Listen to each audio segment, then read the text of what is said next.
Okay, see, here we are. It has been a while since I have seen an Exorcist film. It has been a while since I have seen a haunting, a demon possession, something. I mean, we have this and then Evil Dead Rise coming up. So I'm here for it. Hey everyone, my name is Max Aaron James. This review of the movie The Pope's Exorcist, written by Michael Petroni, Evan Spilatopoulos, I hope I did not butcher that, R. Dean McCreary, and it is directed by Julius Avery. Stars Russell Crowe. Now, we have heard similar stories. We've seen similar movies like this before. You know, there's not much new presented in here. The elements are pretty much the same. The beats are pretty similar to other movies. It can be a bit predictable, and for me, it is more of a matter of enjoyment, or how is this story executed? How is this movie executed?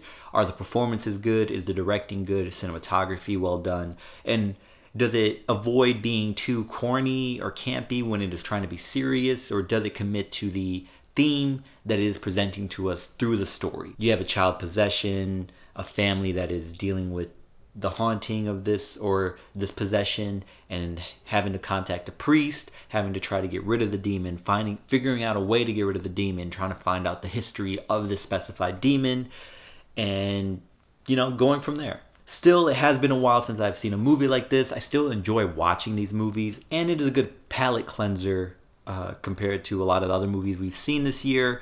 And it's good. It's pretty refreshing to have something relatively new, relatively different from what I've been watching recently. I appreciated everyone's performances. At no point did it feel like anyone was shoehorning it in or just getting a paycheck. Russell Crowe really commits to this role, and I enjoyed his performance. I think he did really well. I enjoyed his character. I enjoyed the tidbits of the nuances he added to his character. His character likes to tell jokes. His character can be a bit of a smartass. This movie is a good example of how practical effects can go a long way, and when using visual effects or CGI, not to go overboard, not to go over the top. And I think this movie did very well with both things, so I really enjoyed that as well. It's very entertaining, and I enjoyed going along. Even though I could predict what would happen, I enjoyed seeing how they get from point A to point B to point C. At least 10 planes have flown by within the past 30 minutes, and I've been trying to do 2 reviews already. It's a lot of cutting. Now, the final act was 2v2. It was 2 priests versus 2 demons. Don't worry, I'm not spoiling too much. That scene reminded me of a Constantine scene, or reminded me of Constantine as far as there being kind of action-y fighting demons, which made me wonder, where is this Constantine sequel that has been brought up and talked about?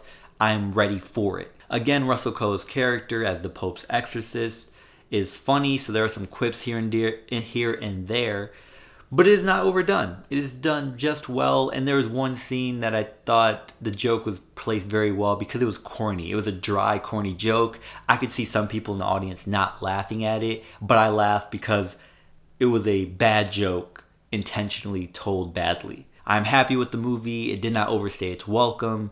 When it gets to the end, it ends. It does not feel like they're trying to build to something else. They put a good closing on it, and you are happy. Or I left happy, entertained, and ready for more horror. I recommend this for anyone that's into these type of movies. Demon possessions, haunted homes, anything that's more spiritual, supernatural. I think you would enjoy watching this, especially because I do not think there have been many movies like this recently. And it was a refreshing retelling of this type of movie. Until next time, y'all take care of each other, check up on each other, check up on yourself, and remember, potential has no limit.